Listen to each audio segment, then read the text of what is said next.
প্রথমেই আবু বকরের সামনে যায় যখন নবী দাওয়াত দিয়া দিলেন, আর আবু বকরের সামনে যায় আবু বকরকে যখন বললেন, রে আবু বকর পড়ো লা ইলাহা ইল্লাল্লাহ, আল্লাহ ছাড়া কোনো মাবুদ নাই, আল্লাহ ছাড়া ইবাদত পাওয়ার যোগ্য আর কেউ নাই।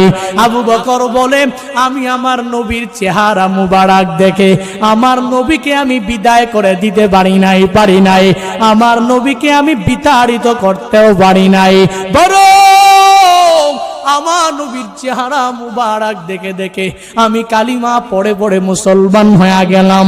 এইভাবে 39 জন সাহাবী মুসলমান হলেন, সাহাবী হয়ে গেলেন। গোপনে গোপনে প্রকাশ্যে ইসলাম প্রচার করা যায় না।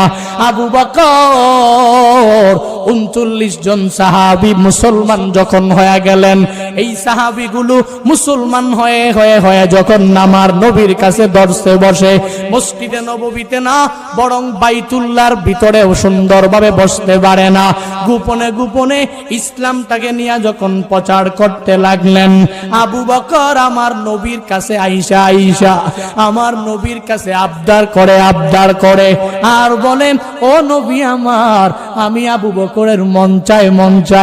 কি মন চায়? বলে, আমি আবু বকর ইসলাম ধর্ম গ্রহণ করার পরে আমার বুকের মধ্যে, অন্তরের মধ্যে আমার একটা মাত্রই ব্যথা, আমি কালিমা পড়ে পড়ে মুসলমান হওয়ার পরেও আজ পর্যন্ত আমি কালিমার দাওয়াত প্রকাশ্যে দিতে পারি নাই।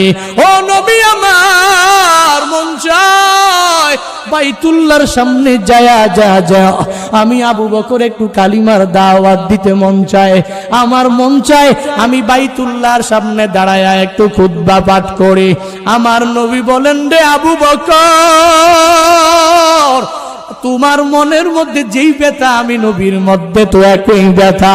আল্লাহর পক্ষ থেকে যেদিন আমি নবুয়ত পেয়ে গেলাম, এই নবুয়ত পাওয়ার পরে আমি নবীও তো একদিন কালিমার দাওয়াত প্রকাশ্যে দিতে পারি নাই, বরং গোপনে গোপনে ইসলামটাকে আমি অত প্রচার করলাম।